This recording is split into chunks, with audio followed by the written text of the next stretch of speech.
The fluorescent hum of Terminal C pressed in, a sterile coffin of sound. Eli Vance's breath hitched, a sharp, familiar pain flaring in his lower back. A ghost from a land of dust and shadows. "Sir, I'm going to need you to remove that." The voice was sharp, impatient, belonging to a TSA agent named Sterling, whose name tag glinted under the harsh lights. Eli, slumped against the cold, hard plastic of a departure gate seat. His eyes barely open, had only just drifted into a shallow, uneasy sleep. Before he could fully process the words, a hand, gloved and surprisingly strong, snatched at his wrist. "Hey," I said, "remove it." A searing jolt, not physical, but a deep systemic violation, coursed through Eli. He instinctively recoiled, his hand flying to the worn leather strap of the old pocket watch that had been resting on his chest. It wasn't just a watch. It was a compass, an anchor, a silent keeper of memories. Sterling, a man whose uniform seemed to swallow his neck, yanked again, harder this time, his face contorted in an exaggerated sneer. "You deaf, old man? Or just trying to cause trouble?" His partner, Agent Hayes, a woman with a bored expression, leaned against the security barrier, chewing gum with open-mouthed indifference. "Another one," she muttered, loud enough for Eli to hear. "Think this is a damn homeless shelter." Eli's heart hammered against his ribs, a frantic drumbeat against the dull ache in his back. He'd faced down enemies in desolate valleys, navigated minefields with a whisper, and endured interrogations that would break lesser men. But this casual, dismissive brutality, this dehumanizing contempt in the heart of his own country, felt alien and deeply unsettling. He had served his nation with every fiber of his being, endured hardships that would haunt his sleep for decades, and now, seeking a moment's respite during a grueling cross-country journey, he was treated like vermin, like a nuisance to be forcibly removed. His sacrifice, his honor, his very humanity, rendered invisible by worn clothes and the simple act of resting his eyes.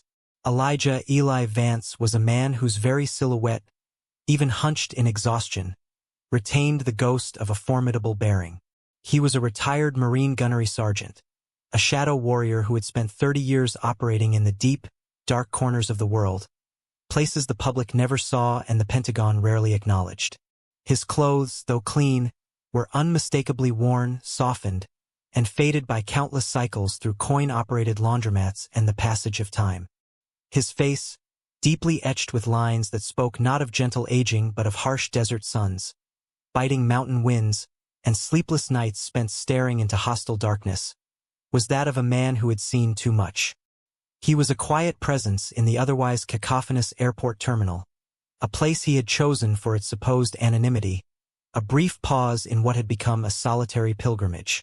He was on his way to an experimental medical trial in Boston, a last-ditch effort to alleviate the relentless, gnawing pain in his spine, a souvenir from a hard landing during a classified extraction in the Zagros Mountains back in '03.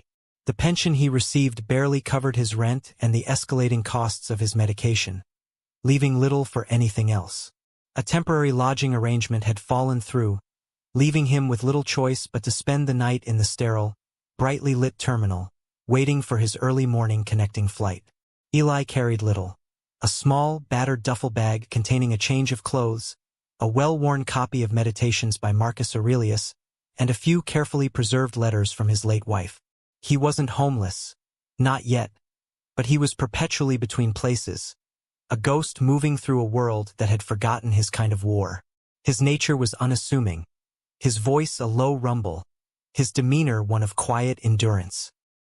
He rarely spoke of his past, of the commendations tucked away in a dusty footlocker, of the faces of the young Marines he'd led, some of whom never came home.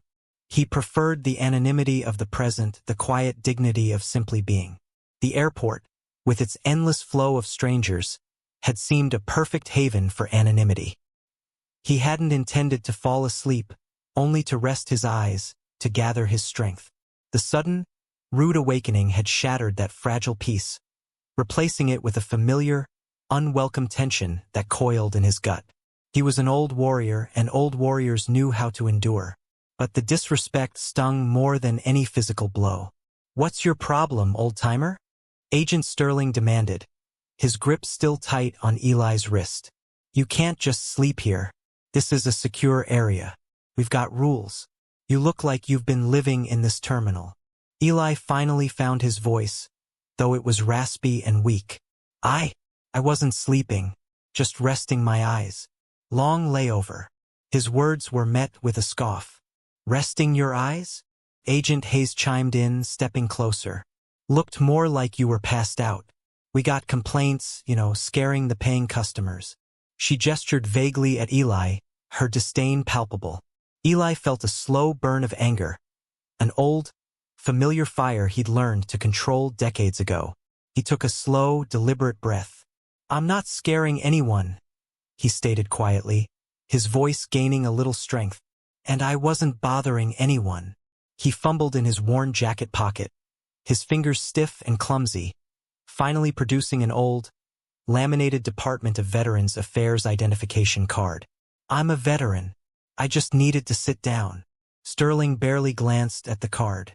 "Oh, a hero, are we?" he said with a sneer. "Newsflash, Grandpa. Lots of so-called heroes end up on benches. Doesn't give you a free pass to camp out wherever you like." Hayes snickered. The exchange was drawing attention. A few early morning travelers, bleary-eyed but curious, had paused, their expressions ranging from mild curiosity to vague disapproval. A young mother nearby quickly pulled her child closer, casting a wary look at Eli. He saw the fear in her eyes, the judgment, and it was like another jolt, colder than the airport's recycled air.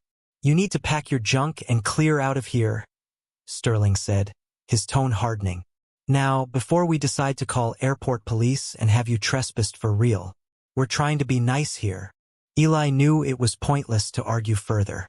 His body ached, his pride was wounded, but his spirit, though battered, remained intact. He slowly, painfully, began to gather his meager belongings.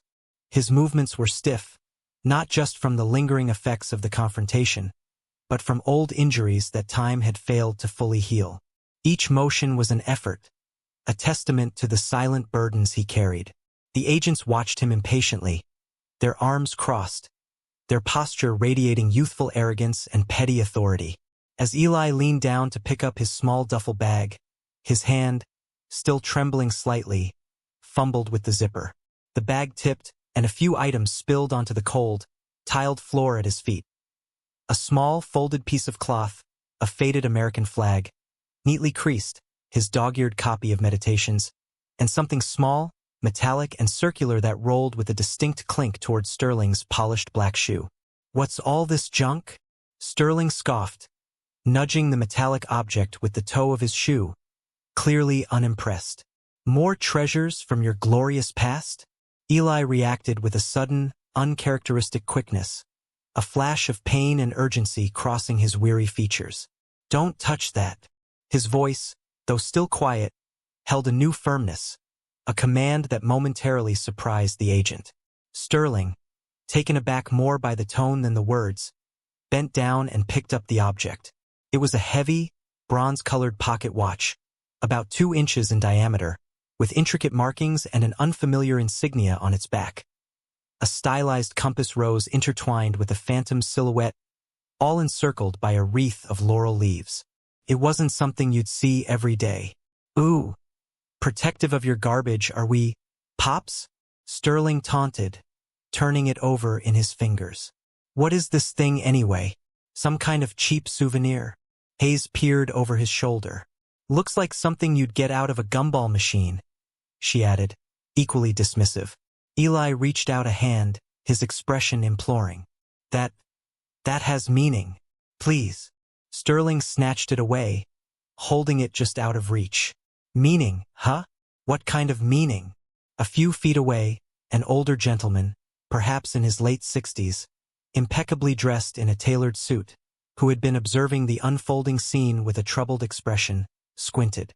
He was General Maxwell Thorne, Ret., a former Marine Corps intelligence officer, now a respected consultant. The emblem on the watch sparked a faint, distant memory, something he'd seen in old, declassified reports. Ghost Unit Alpha. He'd heard whispers of their operations, legendary and lethal. Wait a minute, he murmured to himself. That symbol. It looks familiar. Sterling was about to toss the watch into a nearby trash receptacle, his patience clearly exhausted. All right, show's over, Grandpa. Time to. Just then, Eli spoke, his voice low, but carrying a strange weight. That watch, he said, his eyes fixed on the piece of metal, was given to me by General Armitage himself, for what we did at Shadowfall. The agents exchanged a look and burst into laughter. General Armitage? Sterling chortled. Oh sure, buddy. And I suppose you had tea with the president last week, right? But the older bystander, General Thorne, gasped audibly. Shadowfall? He whispered, his eyes widening as he stared at Eli with a newfound, almost fearful respect. My God, the Shadowfall incursion. That operation was classified top secret for decades. They said everyone involved was a ghost. He fumbled for his cell phone, his fingers surprisingly nimble. He knew someone, a former colleague, now a high-ranking official in the Department of Defense. It was a long shot, but the name, the watch, he quickly dialed, his heart pounding. This was more than just some unfortunate vagrant being harassed. This could be something else entirely. Agents Sterling and Hayes continued their mockery, emboldened by their perceived power and Eli's seeming helplessness. So, General Armitage is your best bud, huh? Hayes jeered, nudging Sterling. What's next? You gonna tell us you single-handedly won the war? Which war was that, by the way, Pops? The one with the dinosaurs? Eli didn't respond. His gaze remained fixed on the pocket watch, still clutched in Sterling's hand. His face was a mask of controlled pain and a deep, weary sorrow. He wasn't angry anymore. He was just tired. Tired of the ignorance, tired of the disrespect, tired of having to prove his worth over and over again in a world that seemed to have forgotten the meaning of sacrifice. Meanwhile, General Maxwell Thorne spoke urgently but quietly into his phone. Marcus, it's Dad. Yes, I know it's early. Listen, I'm at City Airport, Terminal C, near Gate 17. There's a situation here. TSA agents are harassing an elderly man. Looks like a veteran. They're being exceptionally aggressive.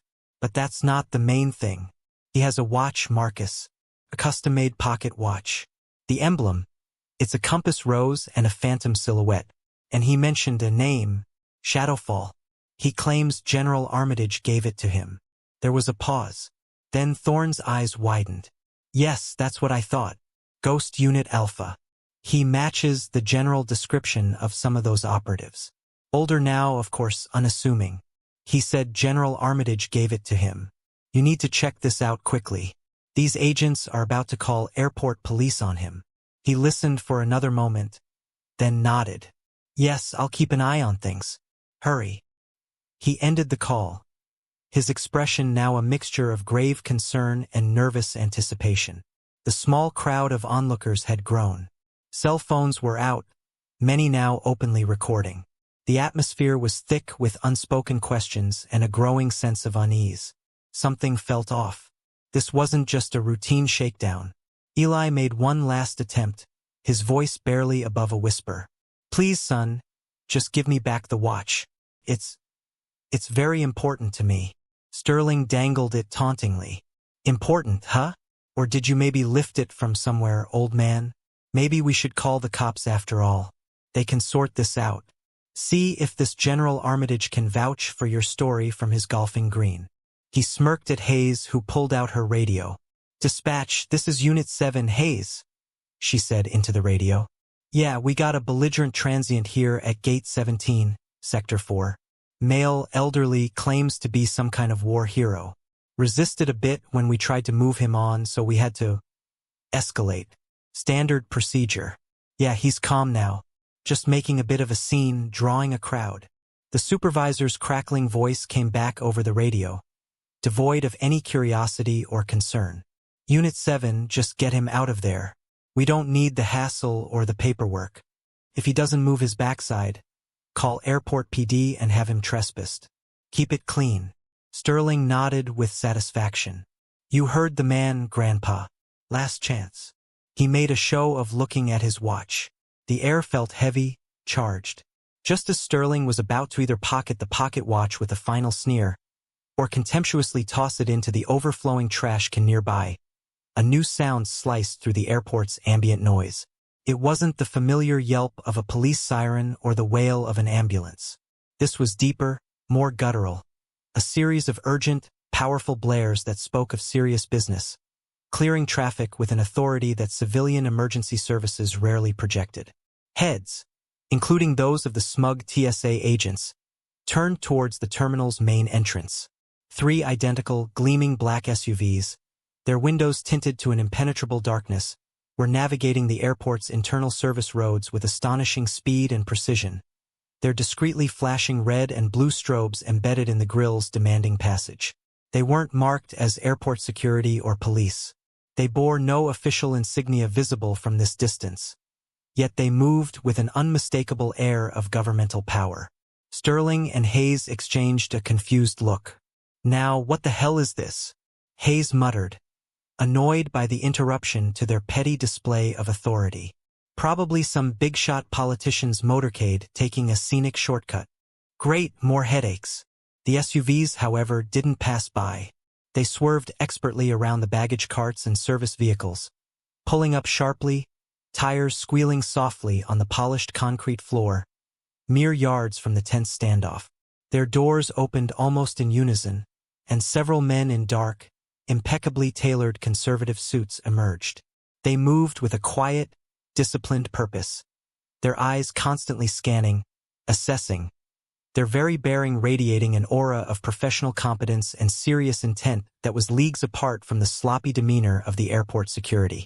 One of them, clearly the man in charge, was older, perhaps in his late 50s, with silver at his temples, a ramrod straight posture, and an expression of grim determination. This was General Marcus Thorne, commander of a highly classified Special Operations Task Force, and son of the retired general who had made the call. He strode forward, his gaze sweeping the scene. The small crowd, the nervous airport employees who had started to gather, the 2 TSA agents, and finally, Eli Vance, still standing unsteadily by the seat. Thorne's sharp eyes then fell upon the distinctive bronze pocket watch, still held carelessly in Sterling's hand. Sterling, visibly flustered by the sudden arrival of these imposing, silent figures, puffed out his chest slightly. "Oh, excuse me, gentlemen. Can I help you? This is a private security matter we're handling here. This area is—" General Thorne ignored him completely, as if he were a piece of insignificant airport furniture. His piercing gaze was fixed on Eli. For a long moment, he just stared, and a flicker of something unreadable recognition, then profound shock, then a deep, almost pained concern, crossed his stern features. General Maxwell Thorne, from his discreet position in the crowd, subtly pointed towards Eli, and then towards the watch in Sterling's hand, his gesture a silent confirmation. The atmosphere in the terminal had shifted in an instant, the power dynamic utterly transformed. General Marcus Thorne took another deliberate step closer to Eli, his polished boots making a soft click on the tile. The ambient noise of the airport seemed to fade into a respectful hush. When he spoke, his voice was low, yet it carried an undeniable weight of authority that cut through the remaining chatter, commanding immediate attention. "Gunnery Sergeant Vance?" he asked, his tone a mixture of disbelief and dawning certainty. "Elijah Vance, is that you?" Eli, who had been staring at the ground, slowly lifted his head. His weary eyes, clouded with pain and humiliation moments before, now widened slightly. Recognition flickered within them, followed by a wave of surprise, and then a profound, bone-deep weariness. "General Thorne, sir," he managed, his voice raspy. A ghost of his old military bearing tried to assert itself. His shoulders straightened almost imperceptibly. The 2 TSA agents, Sterling and Hayes, froze mid-sneer, their bravado and smugness evaporated as if doused by icy water. Gunnery Sergeant," Sterling stammered, his face paling, the term clearly meaning something far more significant than grandpa. He looked from Eli to the imposing general and back again, confusion warring with a dawning, sickening dread. General Thorne's eyes, sharp as flint, narrowed as he took in the scene more fully. The faint red marks on Eli's wrist from where Sterling had yanked, the almost imperceptible way Eli favored his left side, the subtle tremor in his hands. He then turned his gaze directly to Sterling, and it was like being hit by a physical force. "What happened here?" Thorne demanded, each word precise and cold. Sterling, now sweating profusely, stammered. He was loitering, sir, sleeping on the seats, refused to leave when asked. We had to enforce policy. Standard procedure." He still clutched the pocket watch, almost forgetting it was in his hand.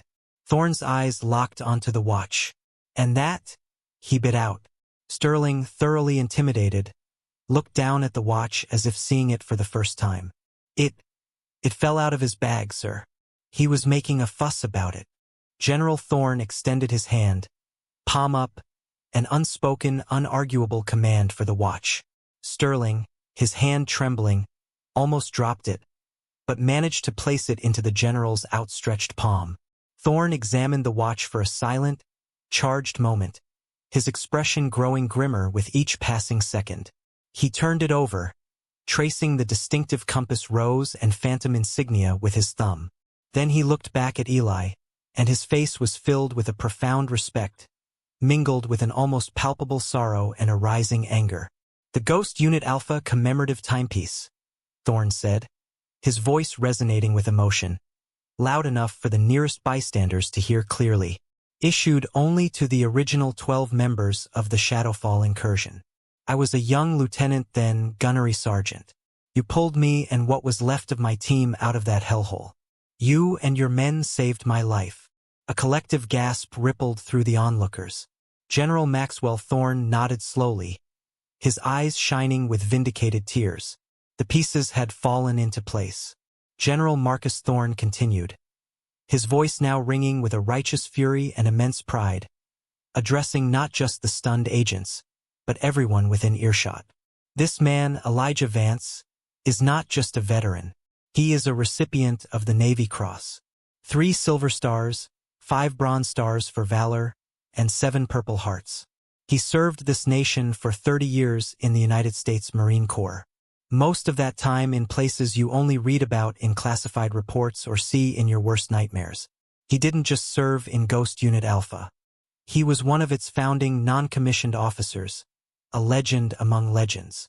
The man you just humiliated, the man you called trash and vagrant, has saved more American lives, has shown more courage under fire than either of you could comprehend in 100 lifetimes, son." The terminal was utterly silent now, save for the distant hum of jet engines, every eye fixed on the unassuming old man who was suddenly revealed as a titan. General Thorne, his face a mask of cold fury, turned his full, undivided attention to the 2 now trembling TSA agents, Sterling and Hayes. His voice, when he spoke again, had dropped to a dangerously calm, almost conversational tone that was somehow more menacing than any shout. "You attempted to confiscate his personal property and physically assault him?" he asked, the question hanging in the air like a guillotine blade. Hayes, visibly terrified and desperate to deflect blame, blurted out, "He was sleeping on the bench, sir. It's against airport policy. We were just doing our jobs. We get complaints." Thorne's eyes, hard as chips of granite, bored into her. "Your job," he repeated, his voice dangerously soft.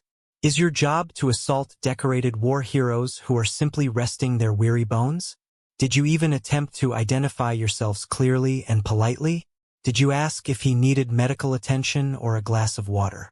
Did you bother to ascertain who this man was before you resorted to deploying physical force on an elderly man who was, by your own admission, asleep?" Sterling, trying to regain some semblance of composure, though his face was chalk white, interjected, We have procedures, sir. He was non-compliant when awakened." "Non-compliant." Thorne's voice rose slightly, a note of incredulity creeping in. Or was he perhaps disoriented and in pain because you woke him by shouting obscenities and then physically accosted him without warning? Gunnery Sergeant Vance carries shrapnel in his back from a mortar attack in '03 that still gives him considerable trouble. Perhaps he was slow to get up. Perhaps he was confused. Did that occur to you?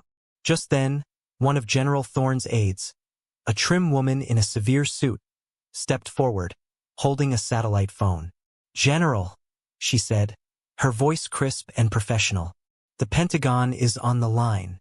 The Secretary of Homeland Security's office is requesting an immediate situation report." Thorne gave a curt nod, never taking his eyes off the humiliated agents. "Inform the Secretary that I have located Gunnery Sergeant Elijah Vance. Inform him that the Gunnery Sergeant was grievously mistreated by local private security personnel, and inform him that the rapid response team he authorized less than 10 minutes ago has successfully secured the situation and taken charge." He deliberately emphasized the phrase rapid response team, and the words landed with the impact of a physical blow. The implication was clear. This was no longer a local airport incident. This was a matter of national importance, commanding attention from the highest levels of the military and government. The weight of those words crushed what little remained of Sterling and Hayes' defiance. This was beyond anything they could have imagined. Thorne turned back to them. "Your names," he commanded. "Your employee identification numbers, your security company." Now, they stammered out the information, their voices barely audible. The aide was already noting it all down on a small, official-looking notepad. "You are both extraordinarily lucky," Thorne stated, his voice like chipped ice, "that Gunnery Sergeant Vance is a man of immense restraint, profound dignity, and almost saintly forgiveness. Because if he were not, and if I were a lesser man, I would have you both arrested right now for aggravated assault on a federal officer. Yes, gentlemen, even retired, some statuses, some histories carry a weight and a protection you clearly do not comprehend. While perhaps a slight exaggeration of legal statutes for dramatic effect, the threat conveyed the absolute seriousness of their transgression. As it is," Thorne continued, his gaze unwavering, "I will be having a very direct conversation with the chief executive officer of your company. I will also be speaking with the airport authority and every member of the Port Commission regarding their current contracts with your employer, and about the abysmal training, or more accurately, the clear lack thereof, that you have so demonstrably received. Furthermore, I will be filing a formal, detailed complaint with every relevant oversight body. You might want to start seriously considering alternative career paths, gentlemen. Your current ones are likely to be short-lived." Sterling and Hayes stood frozen, pale, and speechless, the full weight of their actions crashing down upon them. The crowd, which had swelled considerably, remained utterly silent, witnessing the swift, decisive, and utterly comprehensive dressing down with a mixture of awe and grim satisfaction. Eli Vance, meanwhile, watched quietly, his posture a little straighter now, a flicker of something other than pain in his tired eyes. It wasn't triumph, but perhaps a sense of long overdue justice, not just for himself, but for all those who had served and been forgotten or dismissed. With the immediate matter of the offending TSA agents addressed, General Marcus Thorne turned back to Eli Vance, his entire demeanor softening from one of icy command to profound, gentle concern. "Gunnery Sergeant," he said, his voice now warm and respectful. "Eli, are you all right? Do you need a doctor? We can have one here in minutes." Eli managed a faint, weary smile, the first genuine trace of warmth on his face since the ordeal began. "Just startled, General, and a bit stiff. Nothing new there. Old wounds, you know. They like to make their presence known." He touched his side gingerly. "I'll be fine. I know about old wounds," Thorne said softly, his eyes filled with understanding. He gestured to two of his aides who stepped forward respectfully. "Let's get you somewhere comfortable, Eli. Somewhere you can rest properly. We've actually been looking for you for a few weeks now. There's a reunion for the Ghost Unit Alpha veterans this weekend just outside D.C. Some of the boys, well, they're not boys anymore, but they're waiting. They'd be truly honored to see you. We all would." The mention of the boys, his comrades in arms, brought a distinct light to Eli's eyes, a connection to a past that, while fraught with hardship, was also filled with unbreakable bonds. General Thorne, in a gesture of profound respect that spoke volumes to the watching crowd, personally stooped to retrieve Eli's small duffel bag from the floor. He then gently, almost reverently, offered Eli his arm. "Come on, gunnery sergeant. Let's get you out of here." Together, the general and the man he owed his life to began to walk slowly towards the waiting black SUVs. As they moved, the crowd, which had been a silent, stunned audience, parted before them as if by an invisible force. Some people had tears streaming down their faces. A young woman stifled a sob. Then, tentatively at first, someone began to clap. The applause was picked up by another, then another, until a wave of heartfelt, respectful applause washed over the terminal. A spontaneous tribute to the unassuming hero in their midst. General Maxwell Thorne, the retired intelligence officer whose quick thinking had initiated this extraordinary intervention, stepped forward, his own eyes moist. "Gunnery Sergeant Vance," he said, his voice thick with emotion. "It was truly an honor to witness this, sir." He offered a respectful nod. Eli paused and nodded back, a genuine warmth in his expression. "Thank you, son," he said simply. "Thank you for your help." One of Marcus Thorne's aides, the efficient woman with the notepad, was speaking quietly but firmly to the airport manager, who had finally arrived on the scene looking harried, confused, and increasingly terrified as he took in the official vehicles and stern-faced personnel. "There will be an official inquiry into this incident, sir," the aide stated. "We expect your full and unreserved cooperation." The airport manager could only nod dumbly, his eyes wide. Sterling and Hayes, the two TSA agents, were left standing alone and abandoned near the departure gate, their faces ashen. Their immediate supervisor had now rushed up, his expression a mixture of fury and panic as he belatedly recognized the gravity of the situation. His voice, loud and angry, began to berate them, but his words were lost in the dignity of Eli's quiet departure. Inside the plush, quiet interior of the lead SUV, as it pulled away smoothly from the curb, leaving the chaotic terminal scene behind, General Marcus Thorne ensured Eli was comfortably settled. An aide respectfully handed Eli a bottle of chilled water, which he accepted with a grateful nod. The air inside the vehicle was cool and calm, a stark contrast to the tension and humiliation of the past hour. "We've been trying to reach you for weeks, Eli," General Thorne said, his voice gentle now, filled with a friendly concern. "The VA had your old address from years ago and your service records. Well, as you know, most of Ghost Unit Alpha's files are so heavily redacted. Tracking you down felt like another intelligence operation in itself." This brief explanation hinted at Eli's quiet, unassuming life post-service. He hadn't been seeking attention or accolades, content to live a simple, unheralded existence. He was a man who had faded into the background, not by failure, but by choice, carrying his extraordinary past like a private, sacred burden. Thorne continued, partly for Eli's benefit, but also perhaps for his aides, and by extension for the record that would undoubtedly be made of this day. "Gunnery Sergeant Vance isn't just a hero. He's a living legend in certain circles. The kind of quiet professional who always led from the front, always put his men first, and never, ever left a Marine behind, no matter the cost. That business at Shadowfall," he paused, a distant, haunted look in his eyes. "That was supposed to be an absolute disaster. We were cut off, vastly outnumbered, ammunition running critically low, communications down. Gunnery Sergeant Vance, who was a staff sergeant back then, took charge when our RTO was hit. He organized the remaining handful of men, fortified a crumbling position, and held the line against overwhelming odds for 3 brutal days and nights with almost no food, water, or support. And then, when the moment was right, he led the breakout, personally carrying wounded, myself included, for miles through enemy territory until we reached the extraction point. Though there were no actual visual flashbacks, the general's vivid words painted a stark picture. The dust and smoke of battle, the cacophony of gunfire, the desperate courage, the sheer exhaustion. Eli simply nodded, looking down at his hands. "Just doing my duty, General," he murmured, his voice still raspy. Same as all the others who were there. They were the brave ones. Thorne managed a faint, sad smile. You always say that, Eli, always deflecting. That's the NCO I remember. He leaned forward slightly. The Secretary of Homeland Security himself sends his profound apologies for what you endured here today. He was incandescent when he heard the initial report. He wants to meet you personally when we get you back to D.C. to offer his respects and ensure you receive any and all support you require.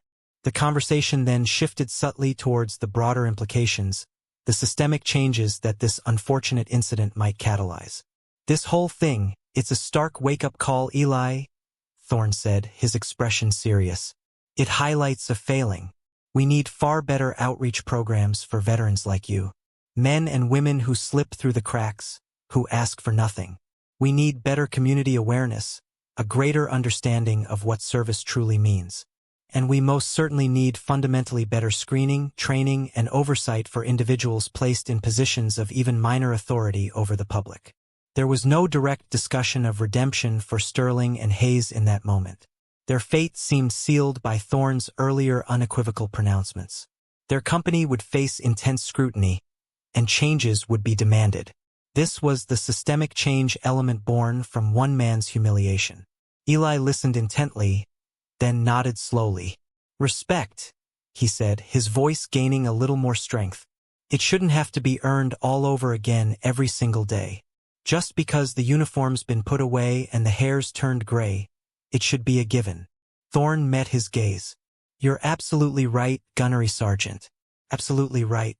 As the convoy of black SUVs moved swiftly through the city streets, leaving the airport and its recent turmoil far behind, a quiet narrative of resolution began to unfold. Gunnery Sergeant Elijah Vance was not taken to a homeless shelter or a faceless bureaucratic office. He was conveyed to a comfortable, secure military guest house, a place of honor, where he would rest before being reunited with the men who knew his true worth, his brothers from Ghost Unit Alpha. The immediate aftermath for the two TSA agents, Sterling and Hayes, was swift and severe. They faced immediate suspension pending a full investigation by their beleaguered company, an investigation now conducted under the unwelcome glare of a Pentagon inquiry and the growing storm of public outrage fueled by multiple cell phone videos of the confrontation that were already going viral across social media platforms. The airport authority, jolted into action by the high-level intervention and the embarrassing media spotlight, announced an emergency session to review all its private security contracts and fast-tracked funding for a new comprehensive veteran liaison program aimed at ensuring such a shameful incident would never happen again. Today had served as a stark, painful, yet ultimately vindicating reminder to an entire city, and soon to a wider audience. Never ever judge a book by its cover, for true heroes often walk among us in the quietest, most unassuming of guises. The uniform may fade, the hair may gray, the gait may slow with the weight of years and old injuries, but the honor earned in selfless service to one's country is indelible, eternal. Respect is not a privilege reserved for those in positions of power or those whose achievements are visibly celebrated. It is a fundamental human right, and it is owed most profoundly to those who have sacrificed so much for the freedoms others take for granted. A few days later, the lingering images of Elijah Vance's ordeal began to be replaced by new ones. Images of healing and honor restored. He stood, looking more rested, his weary face now holding a quiet serenity. He was dressed not in his worn travel clothes, but in a clean, simple borrowed suit that nonetheless seemed to fit his restored dignity. He was in a sunlit room before a respectful assembly of other veterans, some in crisp dress uniforms, others in civilian attire, but all sharing a common bond of service and understanding. General Marcus Thorne was there, standing beside him, a hand resting lightly on his shoulder. Another officer, equally distinguished, was presenting Eli not with a medal, but with his original bronze Ghost Unit Alpha pocket watch, now meticulously cleaned, polished, and nestled in a small, velvet-lined display case. Eli accepted it with a slight, dignified bow of his head, and for the first time in a long while, a genuine, warm smile touched his lips, reaching his tired eyes. Later, he was seen at the Ghost Unit Alpha reunion, surrounded by men who were no longer young. their faces also etched with time and memory, but their eyes bright with camaraderie as they embraced him, clapped him on the back, and shared stories that flowed like a river, a testament to shared experiences and unbreakable bonds. Back at the airport, on the very seat where Eli had been so cruelly awakened, a small, anonymous bouquet of bright flowers now rested, left by an unknown citizen. Beside it, a newly installed small bronze plaque glinted in the sun. It read simply, "Reserved in honor of our veterans. Thank you for your service." The ripples of that one ugly incident had spread, but they were now carrying a message of change, of awareness, of a community seeking to make amends.